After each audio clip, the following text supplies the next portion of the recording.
दोस्तों, हमारी जिंदगी में दुख और तकलीफें किसी न किसी रूप में हमेशा मौजूद रहती हैं। कई बार हम इन दुखों में इतने उलझ जाते हैं कि हमें लगता है जैसे इससे बाहर निकलना नामुमकिन है। लेकिन क्या सच में ऐसा है? क्या हमारे दुखों से हमें आजादी नहीं मिल सकती? आज की इस कहानी में हम एक ऐसे सफर पर चलेंगे जहां एक आम इंसान अपने गहरे दर्द और टूटे हुए सपनों से लड़ते हुए खुद को आजाद करने की कोशिश करता है। एक ऐसी कहानी जो आपको भावुक भी करेगी और सोचने पर मजबूर भी करेगी। तो चलिए जुड़ते हैं इस सफर में और जानते हैं कि कैसे हम अपने दुखों से आजादी पा सकते हैं। वीडियो को अंत तक जरूर देखें क्योंकि इसमें छुपे हैं कुछ ऐसे मोड़ जो आपके दिल को छू जाएंगे। ये कहानी है एक साधारण आदमी की जो अपने जीवन के संघर्षों में फंसा हुआ है और जो खुशी, दुख, त्याग और आत्म खोज के रास्तों से गुजरते हुए अपने जीवन को समझने की कोशिश करता है। उसकी यात्रा में छुपे हैं कई राज जो उसे उसके अपने अतीत से जोड़े रखते हैं। धीरे धीरे वह अपने गहरे दुखों से मुक्ति पाने के लिए कुछ महत्वपूर्ण निर्णय लेता है। इस सफर में उसे कई लोग मिलते हैं जो उसे जीवन की नई राह दिखाते हैं। रवि एक 35 साल का व्यक्ति जो किसी समय में अपने माता पिता का गर्व था, परंतु आज उसकी जिंदगी में केवल अंधेरा और दर्द है। उसकी पत्नी सीमा का एक दुर्घटना में देहांत हो गया था और उसकी छोटी बेटी आराध्या की देखभाल का जिम्मा भी उसी के कंधों पर था। सीमा के जाने के बाद रवि का दिल टूट गया था।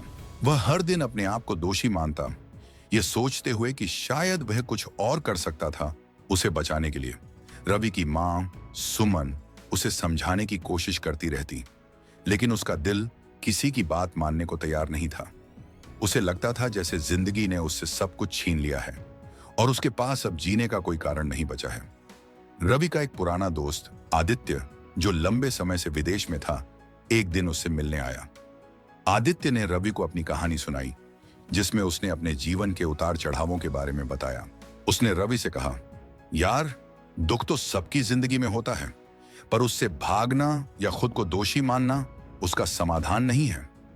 आदित्य ने रवि को सुझाव दिया कि वह अपने दर्द से बाहर निकलने का प्रयास करे और अपनी बेटी के लिए जीवन में कुछ सकारात्मकता लाने की कोशिश करे। रवि ने आदित्य की बातों को गंभीरता से सोचा और एक नई शुरुआत करने का निश्चय किया। उसने अपनी बेटी के साथ अधिक समय बिताना शुरू किया और धीरे धीरे उस दर्द से बाहर निकलने का प्रयास किया जिसने उसे सालों से जकड़ रखा था। एक दिन रवि अपनी बेटी के साथ पार्क में था जहां उसकी मुलाकात एक अजनबी अमरजीत से हुई। अमरजीत एक वृद्ध व्यक्ति थे जो पार्क में हर दिन आते और वहां बैठे लोगों को उनकी परेशानियों से निपटने के लिए समझाते थे।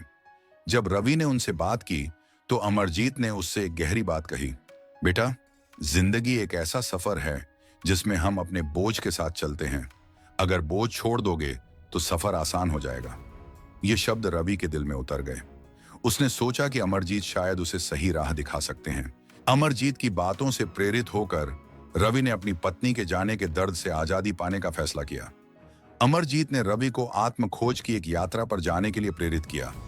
यह यात्रा न केवल बाहरी यात्रा थी बल्कि अपने ही मन की गहराइयों में उतरने की एक प्रक्रिया थी। रवि ने अमरजीत से ही पहाड़ी गांव का पता लिया जहां अमरजीत कभी गए थे। वहां के लोगों से मिलते और उनकी साधारण जिंदगी के बारे में जानकर रवि को महसूस हुआ कि जीवन के हर हिस्से में सुख दुख होते हैं। वहां के एक साधु ने उसे सिखाया कि सच्ची खुशी हमारे अंदर है और दुख को समझने के बाद ही हम उससे मुक्त हो सकते हैं। वह साधु उसे रोज ध्यान करने और अपनी भावनाओं को स्वीकारने की प्रक्रिया सिखाते हैं। धीरे धीरे रवि को यह एहसास होता है कि अपनी भावनाओं को दबी हुई अवस्था में रखना ही उसकी परेशानी की जड़ थी। उसे समझ में आने लगता है कि अपने दुखों से आजादी पाने के लिए उसे पहले खुद को माफ करना होगा। रवि अब अपने अतीत से जुड़े रहस्यों से मुक्त हो चुका था। उसने महसूस किया कि उसकी बेटी उसके जीवन का सबसे बड़ा उपहार है और अब वह पूरी तरह से उसके लिए जीने का संकल्प लेता है। उसने अपने आप से वादा किया कि अब वह अपने दुखों को पीछे छोड़कर आगे बढ़ेगा। उसने अपनी बेटी के साथ एक नई शुरुआत की, उसे अच्छी शिक्षा देने का और खुद भी एक नई नौकरी में अपना ध्यान लगाकर आगे बढ़ने का। रवि का दिल अब हल्का था और वह जीवन में खुशियों को पाने के लिए एक नई ऊर्जा के साथ आगे बढ़ रहा था। इस यात्रा के अंत में रवि को यह समझ में आ गया कि हर दुख के पीछे एक कारण होता है और उसकी वास्तविक आजादी तभी संभव है जब वह अपने दुखों को स्वीकार कर उनसे मुक्त होने का प्रयास करे। अपने दर्द से आजादी पाने के बाद वह अपने जीवन को एक नए तरीके से देखता है और अपनी बेटी के साथ एक खुशहाल जिंदगी बिताने लगता है। दोस्तों, उम्मीद है कि इस कहानी ने आपके दिल को छुआ होगा और आपको जीवन में दुख से आजादी का महत्व समझने में मदद की होगी। अगर इस कहानी ने आपको थोड़ा भी प्रेरित किया है तो नीचे कमेंट्स में अपने विचार जरूर साझा करें। हमें बताइए कि आपके जीवन में ऐसा कौन सा पल रहा है जब आपने अपने दुखों को पीछे छोड़ते हुए एक नई शुरुआत की। आपके कमेंट्स हमारी इस कोशिश को और बेहतर बनाने में मदद करेंगे। और हाँ, अगर इस वीडियो ने आपको पसंद आया है तो इसे लाइक और शेयर करना ना भूलें